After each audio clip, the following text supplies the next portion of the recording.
Hello hi കൂട്ടുകാരെ നമസ്കാരം. അപ്പോൾ അന്ന് വന്നിട്ടുള്ളത് ഇന്നലത്തെ വീഡിയോൻ്റെ ബാക്കി തന്നെയാണ്.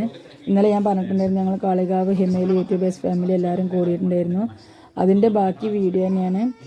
കാളികാവ് ഹിമയിലെ സലാം ഉസ്താദ് സംസാരിക്കുന്ന ഭാഗങ്ങളാണ് ഇപ്പോൾ നിങ്ങൾ കണ്ടുകൊണ്ടിരിക്കുന്നത്. അപ്പോൾ ഇതിൽ ഞാൻ പറയുന്ന വാക്കുകളുണ്ട്. അപ്പോൾ വീഡിയോ നിങ്ങൾ മുഴുവനായിട്ട് സ്കിപ്പ് ചെയ്യാതെ തന്നെ കാണുക. ഈ വീഡിയോ നിങ്ങൾക്ക് ഇഷ്ടപ്പെട്ടാൽ ലൈക്ക് ചെയ്യാനും ഷെയർ ചെയ്യാനും കമൻറ്റ് ചെയ്യാനും മറക്കരുത്. അപ്പോൾ ഓക്കെ ബൈ.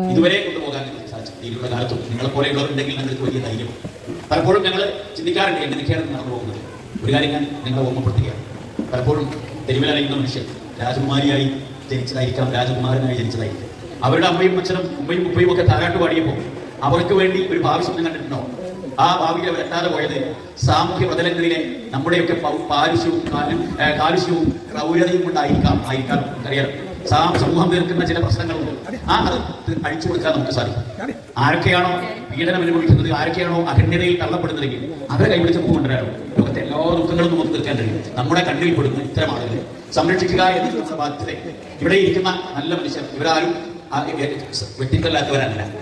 ഞങ്ങളൊക്കെ അവരായിട്ട് സ്ഥിരം ഇടപെടുന്നവരാണ്. ഇവരൊക്കെ ഓരോ പേഴ്സണാലിറ്റി ഉള്ളവരാണ്, ഓരോതരം കഴിവുള്ളവരാണ്. ചില ആളുകൾക്കൊക്കെ ചില ജന്മ വൈകല്യങ്ങളൊക്കെ ഉണ്ടാവാം. പക്ഷേ അതേ സമയത്ത് അവരൊക്കെ അവരുടെ ക്യാരക്ടർ പരിശോധിക്കുമ്പോൾ വളരെ നല്ല വ്യക്തിത്വങ്ങളാണ്. ഈ വ്യക്തിത്വങ്ങളെ ഇങ്ങനെയൊക്കെ ആക്കി തീർത്തത് ഇപ്പോൾ നമ്മൾ ഈ പ്രവാചകന്മാർ വരുന്ന ദാരിദ്ര്യം ദൈവനിശ്ചയത്തിന് പട്ടിണി കിടന്നാൽ പിന്നെ എനിക്ക് അന്നം തരാത്തവർ എന്ത് ദൈവം ചോദിക്കേണ്ടി വരും. ഗാന്ധിജി പറഞ്ഞില്ലേ, വിശക്കുന്നവന്റെ മുമ്പിൽ അപ്പത്തിന്റെ രൂപത്തിലാണ് ദൈവം രക്ഷപ്പെടുന്നത് എന്ന് പറഞ്ഞാൽ വിശക്കുന്നവൻ അങ്ങേയറ്റത്തെ വിശപ്പ് സഹിച്ചാൽ ഈ ദുനിയാവിലെ അല്ലെങ്കിൽ ഈ പ്രപഞ്ചത്തിൽ ഒരു നന്മയും കാണാമെന്ന് കണ്ടിട്ടുണ്ട്. തിന്മകളൊന്നും അവനെ ആലോചനപ്പെടുത്തില്ല. ഇതാണ് നമുക്കറിയാം ശരി പ്രദേശങ്ങളിൽ നമ്മൾ പറയും ഒരു സാമൂഹ്യ തൊഴിലാണ് അല്ലെ. ഭരണാധികാരിയുടെ ഭാഗത്തു നിന്നൊക്കെ വരുന്ന ഒരു വാക്കാണ് സാമൂഹ്യ വിരുദ്ധത. ഈ സാമൂഹ്യ വിരുദ്ധത എങ്ങനെയാണ് രൂപപ്പെടുന്നത് എന്ന് നമ്മൾ ചിന്തിക്കണം. മോഷ്ടിച്ചെങ്കിലേ വിഷപ്പെടണമെങ്കിൽ അവർ മോഷ്ടിക്കണം. ചെയ്തതിനുള്ളതാകുന്നു മോഷ്ടിച്ചത് എന്തിനാണ് എന്ന് പഠിക്കാൻ. ഇതുപോലെ അഴിമതിയുള്ള ഭരണകാലത്ത് അന്നത്തെ പ്രശ്നം നമ്മൾ പറയാം. ഏതാണ് ഈ രണ്ട് സ്ഥാപനം പറഞ്ഞേണ്ട ആവശ്യമില്ല. ഏതാണ് മാനസികാരോഗ്യ കേന്ദ്രം. ഇതിലധികം ഭേദപ്പെട്ട സ്ഥാപനം നമുക്ക് പറയാനുണ്ട്. അതൊക്കെ കുതിരവട്ടത്തിൽ ഒരാളെ കൊണ്ടുപോയി ആക്കിയാൽ ജീവിച്ച് തീർക്കുമോ എന്ന് തന്നെ സംശയമാണ്. കാരണം അത്ര മോശം കുറച്ച് വളരെ ബെറ്ററാണ്. ബൈസ്റ്റാൻഡറിൽ നടത്തുന്ന ആ രീതിയിലാണ്. എന്തായിരുന്നാലും മാനസിക രോഗ ചികിത്സയ്ക്ക് വളരെ കൃത്യമായ പ്ലാനോ പദ്ധതിയോ ഇല്ലാത്ത ഒരു സ്ഥാനമാണ് ഇന്നെന്ന് പറയുന്നത്. കാരണം വലിയവന്റെ ഭ്രാന്ത് ചെന്നലയിലും ചെറിയവന്റെ ഭ്രാന്ത് അങ്ങാടിയിലും നിങ്ങളൊക്കെ പോരുന്ന എല്ലാ ചെറിയ അങ്ങാടിയിലും ഒരു മനോരോഗിയായിട്ടുണ്ടാവും. ഇവരെയൊക്കെ സംരക്ഷിക്കാൻ വളരെ വൃത്തായ പദ്ധതികളുണ്ടാവും. ഞങ്ങളിവിടെ കെട്ടിയതൊക്കെ ഒരു നിൽക്കണം. ഒരു 17 ഉയരത്തിൽ മതിലൊക്കെ കെട്ടിയിട്ടത് അങ്ങനെ ഒരു പ്ലാൻ മനസ്സിൽ വെച്ച് കൊണ്ട് നടക്കാൻ തുടങ്ങി വർഷങ്ങളാണ്. 2 കോടിയെങ്കിലും രൂപ ഉണ്ടെങ്കിലേ അതിൻ്റെ ഒരു ബിൽഡിങ്ങും കൂടിയും അതിൻ്റെ ഫുൾ അതിൻ്റെ സൗകര്യങ്ങളോട് കൂടിയുള്ള ഒരു ബിൽഡിംഗ് അത് വന്നാൽ തീർച്ചയായും നിങ്ങൾക്ക് നല്ല വിശ്വാസമുണ്ട്, ആത്മവിശ്വാസമുണ്ട്, നിങ്ങൾക്ക് നടത്താൻ കഴിയും. അതുകൊണ്ട് തന്നെ നിങ്ങളുടെയൊക്കെ മനസ്സിൽ ആരെങ്കിലും നല്ല സ്പോൺസർമാരെ കിട്ടുമ്പോൾ ആരെങ്കിലും തോന്നിയിട്ടാണെങ്കിൽ ബിൽഡിംഗ് വഴിയാനും മറ്റു കാര്യങ്ങളൊക്കെ നിങ്ങളുടെ ശ്രദ്ധയിലുണ്ടാവണമെന്ന് ഈ സാഹചര്യത്തിൽ നമ്മൾ ഉണർത്തുകയാണ്. നമ്മുടെ വരുന്നവർ കരഞ്ഞുകൊണ്ടൊക്കെ വരും. അല്ല രക്ഷിതാക്കൾ എൻ്റെ ഒരു വീട്ടിൽ 30-40 വയസ്സായ പെണ്ണുങ്ങൾ കല്യാണം കഴിക്കാത്തത് ആങ്ങൾക്ക് പ്രാന്താണ്. അല്ലെങ്കിൽ താഴെ മേലെയാകുന്ന നടുവിലുള്ള ഒരു പ്രാന്താണ് ഒരു പെണ്ണിനെ കെട്ടിക്കുക. അതല്ലെങ്കിൽ പ്രായമായ വാപ്പായെ ദ്രോഹിച്ച് 2-3 വട്ടം കയ്യും കാലും തച്ചൊടിച്ചാൽ ഞങ്ങൾ പരിതര മനസ്സിലാവും. പണ്ടൊരു സ്ഥലത്ത് പോയി ഞങ്ങളോട് ചെല്ലാൻ. അപ്പോൾ വീടിൻ്റെ ഞങ്ങളെ ചെല്ലുമ്പോൾ തന്നെ ഉമ്മറപ്പടിയിൽ ഒരാളുടെ വലിയ കല്ലേറ്റിൽ പോയി ആചാര പോകുക വേറൊന്നും അകത്തിരുന്ന് ഓടൊക്കെ പൊടിക്കുക തേങ്ങിക്കരഞ്ഞുകൊണ്ട് 2 കൗമാരക്കാരായ പെൺകുട്ടികൾ കോളേജ് പഠിക്കാനാണ് ഒരു 18-19 ക്ലാസ്. ഇവരെ ഒരു അമ്മായിയാണ് ആളുകളെ സംരക്ഷിക്കുന്നത്. ഈ രീതിയിലൊക്കെ എത്ര വീടുകളുണ്ട് നമ്മുടെയൊക്കെ ഗ്രാമങ്ങളിൽ. അങ്ങനെയുള്ള ആളുകളെയൊക്കെ സംരക്ഷിക്കണമെങ്കിൽ ലൈസൻസുള്ള സർക്കാർ കാര്യങ്ങൾ അംഗീകരിക്കാവുന്ന രീതിയിലുള്ള സൗകര്യങ്ങളുള്ള ഒരു റിഹാബിലിറ്റേഷൻ സെന്റർ നമുക്ക് ആവശ്യമുണ്ട്. നിങ്ങളുടെ അനുഭവത്തിൽ നിന്നാണ് നിങ്ങൾ ആ ലക്ഷ്യത്തെ നിങ്ങൾ കുറിച്ചത്. പക്ഷേ അത് ലക്ഷ്യപ്രാപ്തിയിലേക്ക് എത്താൻ അതിൻ്റെ ഇനീഷ്യൽ സ്റ്റേജിലെല്ലാം സ്ഥലമല്ലാതെ ഒന്നും കഴിയില്ല. അപ്പോൾ ഈ കാര്യം ഞാൻ നിങ്ങളുടെ ശ്രദ്ധയിലൊന്ന് കൊടുക്കുകയാണ്. വലിയ കൂട്ടായ്മ ഒക്കെ വരുമ്പോൾ ഞാൻ സാധാരണ പറയാറുണ്ട് ചൂണ്ടിടലാണ്, എവിടെയാണ് കൊടുക്കുക, ആരാണ് ഇത് ചെയ്യാന്നറിയില്ല. എന്തായിരുന്നാലും സഹൃദയത്വമുള്ള മനുഷ്യർ നമുക്ക് ചുറ്റുണ്ട്. ഞങ്ങൾ ആരും കൊടുത്തു കൊടുത്തിട്ടുള്ളത് നടത്തി വളരെ സഹൃദയത്വം കൊണ്ട് ആളുകൾ ഓടി വന്ന് ഇവിടെ ഭക്ഷണം നൽകി. ഇവിടെ 10-20 സ്റ്റാഫ് കേരളത്തിലെ കെയർ ഹോമുകളുടെ കൂട്ടത്തിൽ ഏറ്റവും സ്റ്റാഫുള്ള സ്ഥാപനം. എന്തിനാ വെച്ചാൽ ഈ ഐതിനും അതുപോലെ തന്നെ ഇവരുടെ വൃത്തി കാര്യങ്ങളും പരിചരണവും സൂക്ഷിക്കാൻ വേണ്ടിയിട്ടാണ്. അതോടൊപ്പം തന്നെ സൗകര്യങ്ങളുടെ കാര്യത്തിലും ക്വാളിറ്റിയുടെ കാര്യത്തിലും എല്ലാം ആ ഒരു ഇത് കീപ്പ് ചെയ്യുന്നതുകൊണ്ട് അൽഹംദുലില്ലാ നമുക്ക് അഭിമാനത്തോടെ പറയാൻ ഇവരൊക്കെ നന്നായി നടത്തിയിട്ടുണ്ട്. വിലയിരുത്തേണ്ടത് നിങ്ങളാണ്. നിങ്ങളുടെ ഈ സഹായഹസ്തത്തിന്, നിങ്ങളുടെ ഹൃദയങ്ങളിലുള്ള ഈ ദയാവായ്പിന് 1000 നന്ദി പറഞ്ഞുകൊണ്ട് ഞാൻ ഈ പരിപാടിയുടെ നിങ്ങളുടെ ഈ സംഘാടനത്തിലേക്ക് ഒരു പങ്കുവെച്ച് ഞാൻ എൻ്റെ വാക്കുകൾ സൗകര്യക്കുകയാണ്. ടൂറിസം കൗൺസിലിൻ്റെ, മലബാർ ടൂറിസം കൗൺസിലിൻ്റെ അതിഥികളും അതുപോലെ തന്നെ പിന്നെ യൂട്യൂബ് ഫാമിലിയുടെ എല്ലാ പ്രവർത്തകരെയും വ്യക്തിപരമായി ഓരോരുത്തരെയും അപ്രീഷിയേറ്റ് ചെയ്തുകൊണ്ട് ഞാൻ എൻ്റെ വാക്കുകൾ സംഭരിക്കുന്നു. നന്ദി, നമസ്കാരം. ഈ പ്രോജക്റ്റിനെ കുറിച്ച് ഇപ്പോൾ വന്ന ആളുകൾക്ക് ഏത് വിധേനയാണോ സഹായിക്കാൻ പറ്റുക അങ്ങനെയൊക്കെ സഹായിക്കാൻ ഓരോ വ്യക്തികളുടെ വാക്കുകളാണ്. ഇപ്പം ഞാൻ പോയിട്ട് എനിക്കറിയുന്ന ആരോടെങ്കിലും പറഞ്ഞാൽ അവർ ചിലപ്പോൾ തികച്ചെടുക്കും.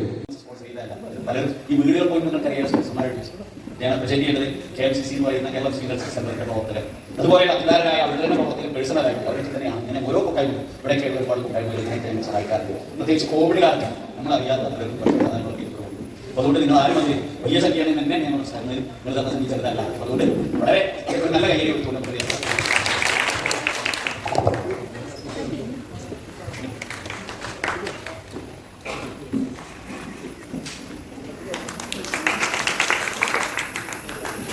നമ്മുടെ യൂട്യൂബിന്റെ ഫാമിലി നമ്മളെ ക്ഷണം സ്വീകരിച്ചു കൊടുത്ത എല്ലാവർക്കും 1000 നന്ദി മാത്രം പറഞ്ഞു ഞാൻ കൊടുക്കുന്നു.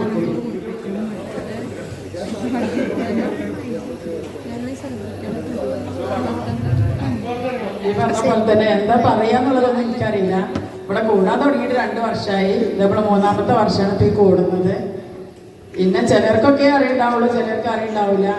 പക്ഷെ കാര്യമായിട്ട് വന്ന ഒരുപാട് ബുദ്ധിമുട്ടുകളും ഒഴിവാക്കി വന്നത് ഇവിടുത്തെ ഉമ്മമാരും ഉപ്പമാരും കാണാനുള്ളൊരു ഉദ്ദേശത്തിലാണ്. അവരെ കാണുമ്പോൾ നല്ല സന്തോഷമാണ്, മനസ്സിനൊരു സമാധാനവും റാഹത്തും. പിന്നെ ഇവരെ കാണുമ്പോൾ എന്ന് പറഞ്ഞാൽ ഇവരെ ഒരിക്കലും ഒരാളും ഇല്ലാത്തവരല്ല കേട്ടോ. ഇവർക്ക് എല്ലാ കൂട്ടും കുടുംബും എല്ലാവരും ഉണ്ട്. ഒരിക്കലും ആരും അത് വിചാരിക്കരുത് വൃദ്ധസദനാണ്, ആരും ഇല്ലാത്തവരാണ്, അങ്ങനെ വിചാരിക്കരുത്. ഇവർക്ക് നമ്മളൊക്കെ ഇവരെ ആരൊക്കെയോ ആണെന്നൊരു തോന്നൽ അവർക്ക് ഉണ്ടാവണം നമ്മളിവിടെ വന്ന് കൂടുമ്പോൾ. അതാണ് എനിക്ക് മെയിനായിട്ട് എല്ലാവരുടെ പറയാനുള്ളത്. പിന്നെ നിങ്ങൾ വീഡിയോ ചെയ്യുമ്പോൾ പ്രത്യേകം ശ്രദ്ധിക്കേണ്ട കാര്യം അത് തന്നെയാണ്. ഒരിക്കലും ആരോരും ഇല്ലാത്ത ആളുകളെന്ന് പറയരുത്. ഇവിടെ വന്നു കഴിഞ്ഞാൽ ആരോരും ഇല്ലാത്തവർക്ക് ഒരു അത്താണിയായിട്ടാണ് ഇവിടെ എല്ലാവരും കാണേണ്ടത്. ഒരിക്കലും ആരും ഇല്ലാത്തവരായിട്ട് കാണാൻ പാടില്ല. അത്രയ്ക്ക് തന്നെ എനിക്ക് പറയാനുള്ളത്. പിന്നെ നമ്മൾ ക്ഷണം സ്വീകരിച്ച് വന്നിട്ടുള്ള മൊമെന്റായിട്ടും കൊണ്ടുവന്നിട്ടുള്ള മലബാർ ടൂറിസം കൗൺസിലിന്റെ ഭാരവാഹികൾക്ക് പ്രത്യേകം ഞങ്ങളുടെ അഡ്മിഷന്റെ ഭാഗത്തുനിന്നും മെമ്പേഴ്സിന്റെ ഭാഗത്തുനിന്നും ഒരു നന്ദി അറിയിക്കാണ്. ഇത്രയൊക്കെ തന്നെ എനിക്ക് പറയാനുള്ളത്. എനിക്ക് കൂടുതലൊന്നും പറയാനറിയില്ല.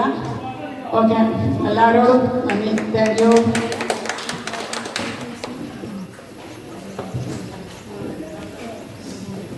ഓക്കെ, അസ്മക്ക് സംസാരിക്കാൻ അറിയില്ലായിരുന്നു. അസ്മ ഒരുപാട് സംസാരിച്ചു, വലിയ സന്തോഷം. നമ്മുടെ ഷംന, പ്ലീസ് ഷംന നല്ലൊരു പാട്ട് പാടും നമുക്ക് വേണ്ടി.